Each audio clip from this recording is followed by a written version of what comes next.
Okay, welcome back.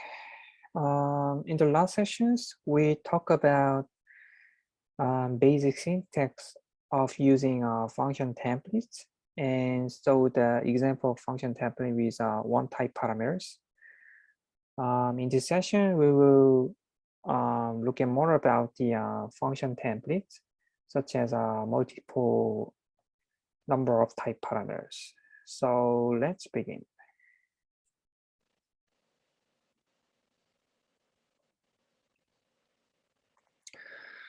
In the last session, we saw example of function template with one type parameters, but we can use more than one type parameter. As shown in this example, you can use more than one type parameter if you use a different name here. Here we declare two type parameter T1 and T2. But usually one type parameter is enough, and if you declare the type parameter, you have to use it in the template functions. So if you declare T1 and T2 for your template function, you have to use both T1 and T2. If you do not use, if you declare these two and if you do not use one of them, the compiler will complain about it. So this means that you cannot have unused type parameters. Let's look at demo code for using two type parameters.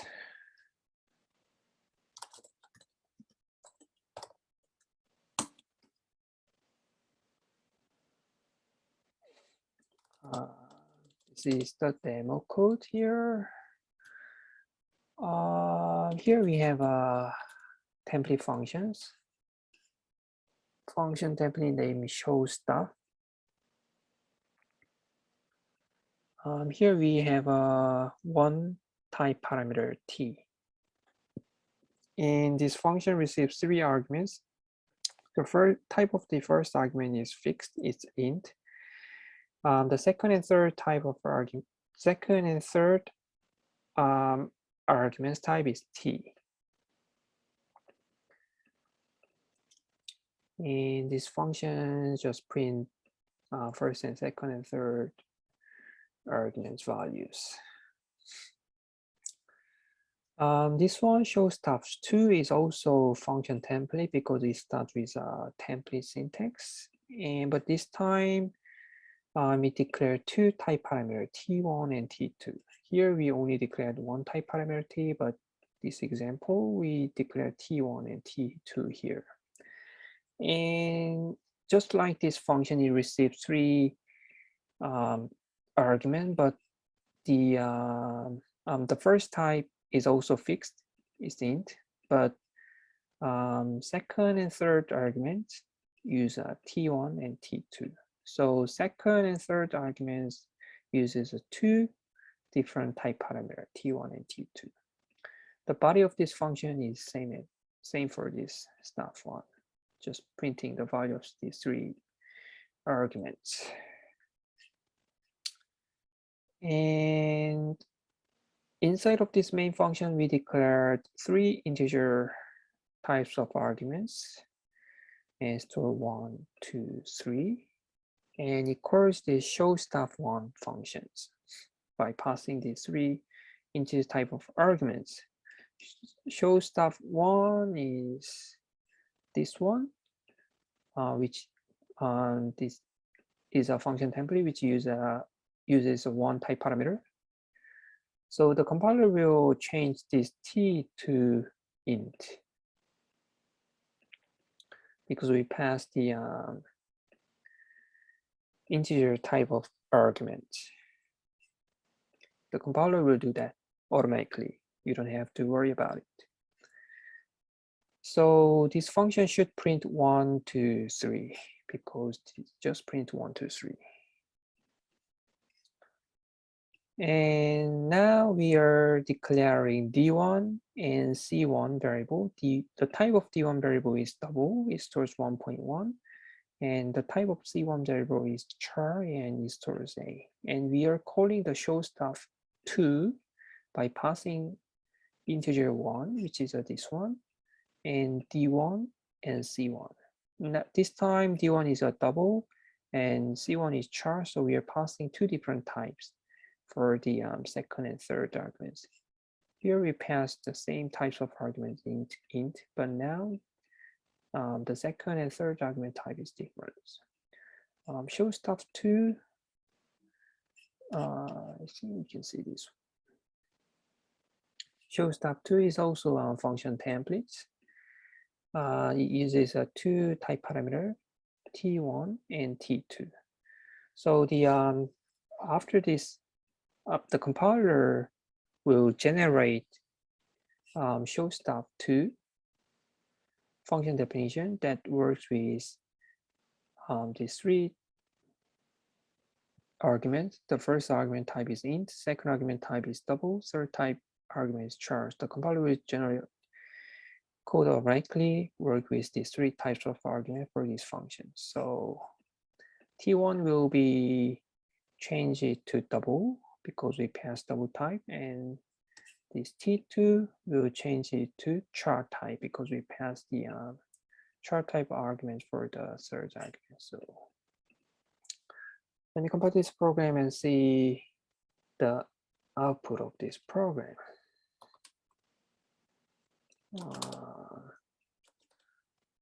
Okay, so function 2. So this compiles well, and if I run this program, this prints 1, 2, 3 because of this one. We pass 1, 2, 3, so we print 1, 2, 3 here, and then it prints this line, which is this one. And it prints 1, 1.1, and 8 because we pass 1 here, and D1 is 1.1, and C1 is 8, so it prints this one. So everything is expected. So this is how you use a multiple number of type parameter, but as I explained in the previous line, you cannot have an unused type parameter. So for example, let me enable this code. Now there is a show stuff 3. This function also uses the type parameter, 2 type parameters, Z1 and Z2. And but the these functions template only use first type parameter Z1. Here Z1, Z1. It does not use Z2. So this is not correct way of defining function templates. You cannot have a unused type parameter. Here Z2 is unused parameter, so you cannot do this. So if we call this show stuff 3 with D1 and D1, which is double, D1 is changed to double because this is double, but because there is an unused type parameter, the compiler will gonna, the compiler should complain about this one. Let me compile this program. So as expected, compiler saying they couldn't infer template argument Z2 because this is unused type parameter, so you cannot do this. Okay, so that's it for this demo code. Let's go back to the slides.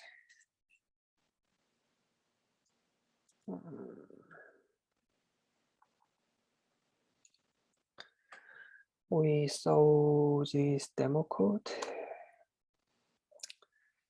So far, we learned that using template functions, we can generalize the function so that it works with any types. But in fact, this is not true. You can use our template functions with any type for which the code makes sense. This means that you cannot use a type if that type does not behave in correct way. So what does this mean? For example, in the previous sessions, we defined swap values as template functions. The swap value function uses the assignment operator to change the value of first and the second arguments. We saw that this template function works well with int and character type. Int and character type works well because this type works properly with assignment operators. But here in this example, we are passing array type to this template swap values functions. Do you think this works correctly, just like int and character type? What do you think about it? Let's check it with our demo code.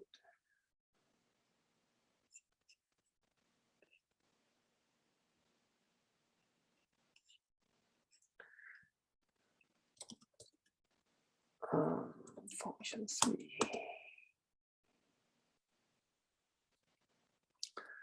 Okay, this is the function templates swap value. We saw this example in the previous slides.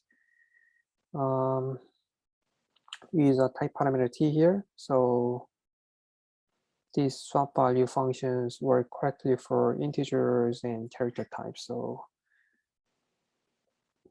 So let me compile this program to, 1 second, let's first remove this code. Let me first compile this program. Okay, this program compiles well, and if I run it, so hopefully you remember this demo code.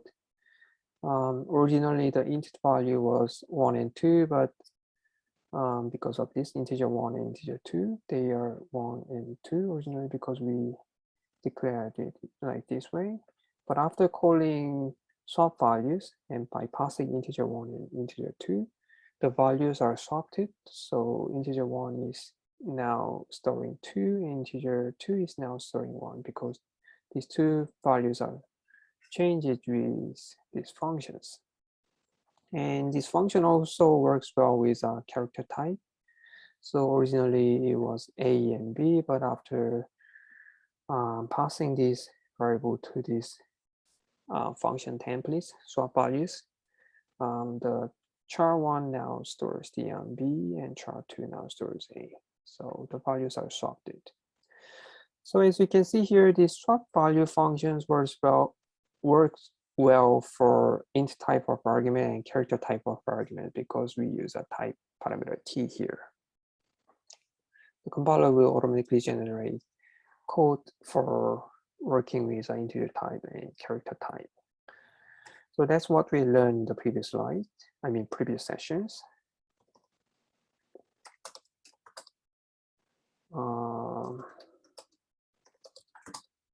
Do you think this one also works properly? Here we are declaring array, base type is int, which stores 5 elements. So it's printing A and B, and it's passing this array to these swap values, A and B. Do you think this swap value also works for this array as well? We saw that this function works characters and integers. It seems that this swap value function works for every types, all the types of values. So maybe it also works for the array as well. Let's compile this program. Okay, so now compilers are throwing errors. It says that array type int5 is not assignable. So that's here the compilers are complaining about this line. So what does this mean? This means that the assignment operator, this is assignment operator, here do not work properly with array with base type int. So array type is not work properly with this assignment operator. So that is the reason why this compiler is complaining about this. So even though we use function templates and even though we use a type parameter t, there are some types that we cannot use with template functions.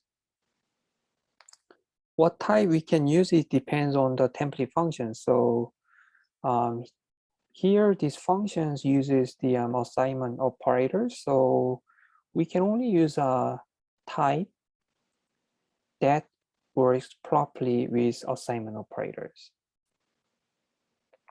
We cannot use a type that do not properly work with assignment operators, such as array. So be aware that using templates, you can generalize the functions, but that doesn't mean that you could use all the types. Depending on the functions, some types may not be applicable, like shown this example. So be careful about that. Okay, that's it for this demo code. Let's go back to the slides.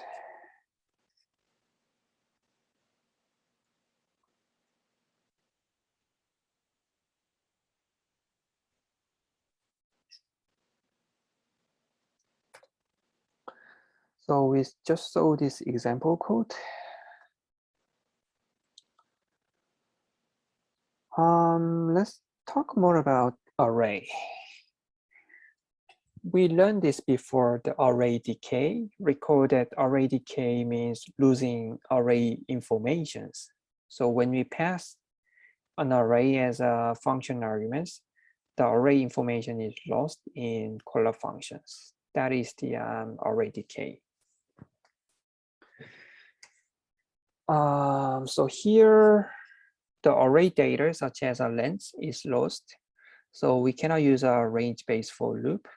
We also learn this concept as well. Range-based for loop require begin member functions, and because pointer type does not have begin member function, you cannot use a range-based for loop. This was also related to the programming assignments 1. If you don't remember it, please check week 9's lecture notes and review your programming assignments 1. To use range-based for loop, we learned that we have to use an array reference as shown here.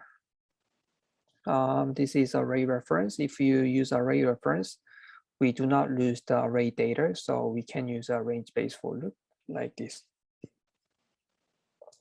So this was the answer for your programming assignment 1.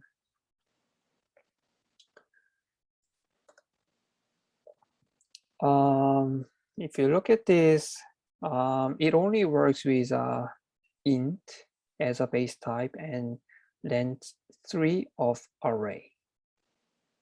We can also generalize this function using template as well. First of all, replace int with template class t, which is a type parameter. So look at this example. Replace int with t, and there is another kinds of template parameter known as non-type parameters. So this t is a type parameter. Here n is non-type parameter. The non-type parameter includes constant integers like this 3, 4, 5. and enumeration type, and pointer and function pointer. They are all non-type parameter. And here, because number 3 is constant integers, you can't use type parameter. So you cannot use t here. You have to use non-type parameter for your template functions. So for non-type parameter, you just specify the actual type here, like this example. So for the type parameter, you specify class here, but for non-type parameter, you specify the actual type. Here we specify int because this is a constant integer. So now, like this example, replace int with type parameter t and 3 with a non-type parameter n. So by doing this, you can generalize the full functions. This one. Let me show you the example code for this one as well.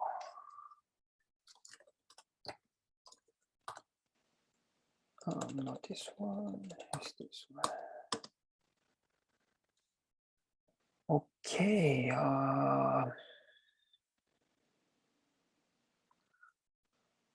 Swap values.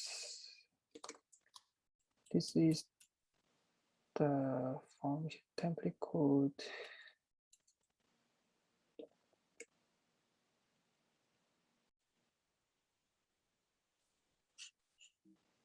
Okay. So let's see this code first. So this is the function template because it starts with template keywords, and here we are defining 2 parameters. T is a type parameter, and n is a non-type parameter because we put the actual type here.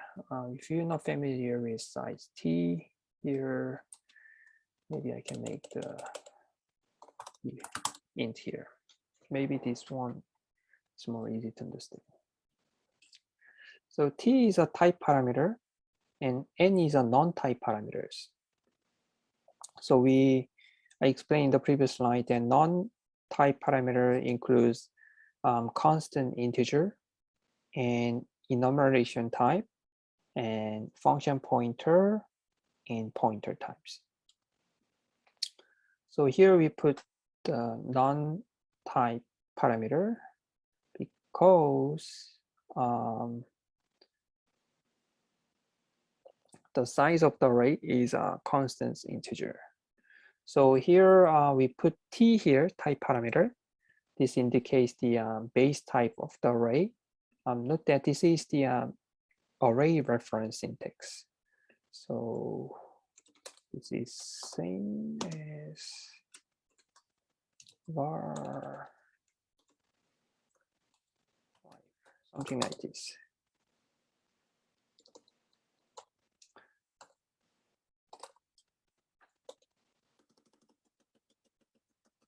So this is same as this one.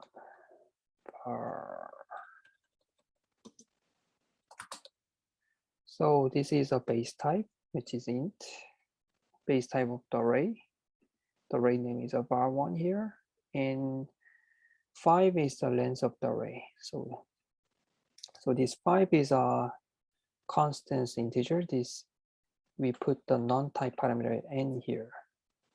And for a second argument as well, base type of array, we put the type parameter t, and for the length, we put the non-type parameter in here. And these functions just swaps the values of this first and second argument. So it's just swapping the values of the array elements of the first array and the second array. So if you look at these main functions, we are declaring 2 array. size of 3, base type is int, and the first array stores 1, 2, 3, and second array stores 5, 6, 7. And we are passing these two array to swap values. And after that, we are printing the elements of first and the second array. So because these functions swap the values of the first array and the second array, this one should print 5, 6, 7, and this one should print 1, 2, 3 because their values are swapped through these functions. So let's compile this program and see.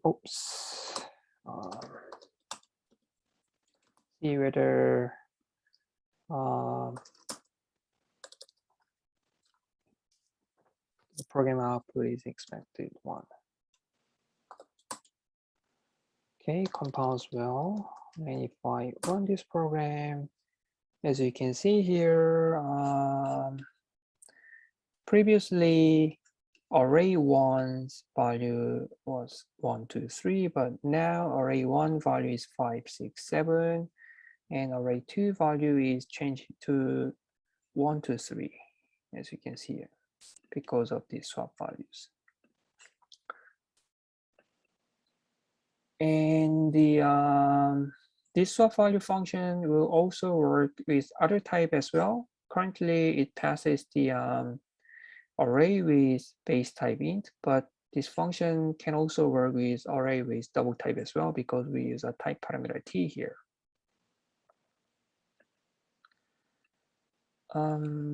Let's check for that in case.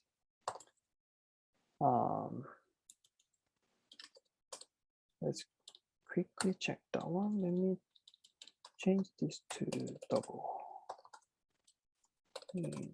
Double d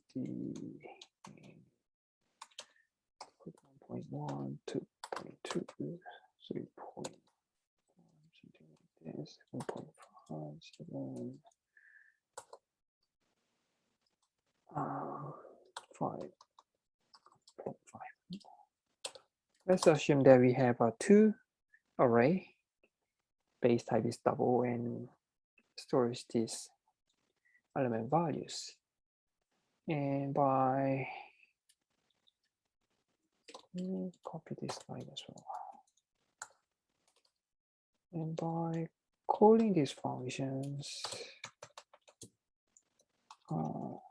the array t1, array t2, array t2. Now, this time swap value function received the 2 array, but different base type, which is a double. Previously it was int, but this function should also work properly as well because we are using a function template here because we generalize these functions. Let's compile this program. Compiles well, and it also prints well. Array D1 initially was 1.1, 2.2, 3.5, but now it's 5.5, 6.6, 7.7, because its value is swapped with this second array by using this function, swap values functions. So this works well. So let me explain you another things here. About this one? Do you think this works correctly?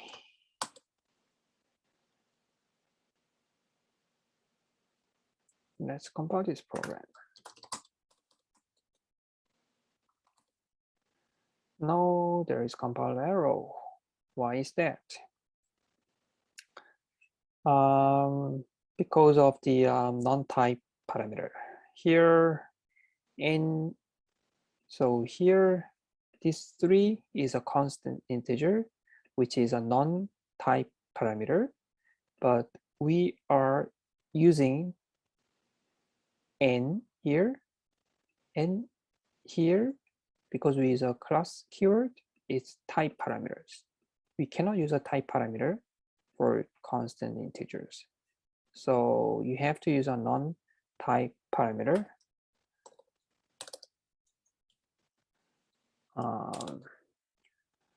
For the non-type parameter, you have to specify actual type, not class. If we change to non-type parameter, now compiles well. So be careful about this. Okay, so that's it for this demo code. Let's go back to the slides.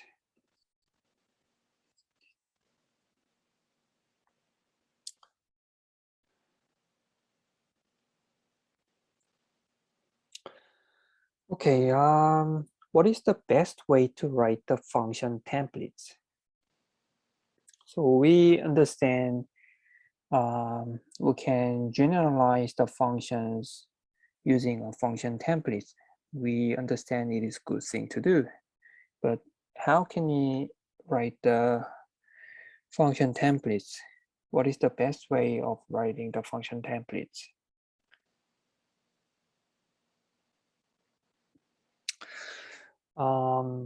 There is some strategies. If you want to define function templates, it is good to start with developing function normally. So this is the first step. So just develop the ordinary functions using actual type, not templates. And do the debugging. Verify whether the function works correctly. Then convert ordinary function that you have implemented to template by replacing type names with a type parameter. This is the good general strategy for developing template functions, because it is much more easier for you to dealing with concrete cases rather than templates, abstract cases. So you can more easily find problem using concrete types rather than type parameters. So you first complete the you first write your functions just like ordinary functions and complete the debugging of your functions using concrete type, and then convert type with a type parameter once you finish verifying your ordinary functions. And by developing ordinary functions first, you only need to worry about the function algorithm itself. You don't need to concern with template syntax, which makes your life more easier. So use this strategy when you write template function. Just write the ordinary function first using actual type parameters, and do the debugging with using a concrete type. And once you finish verifying your functions, replace the type with the type parameters. So that is the strategies of writing function templates. This strategy will make your life easier. Okay, so that's it for these sessions. In the next sessions, we will learn how to generalize classes by using a template. So see you in the following sessions.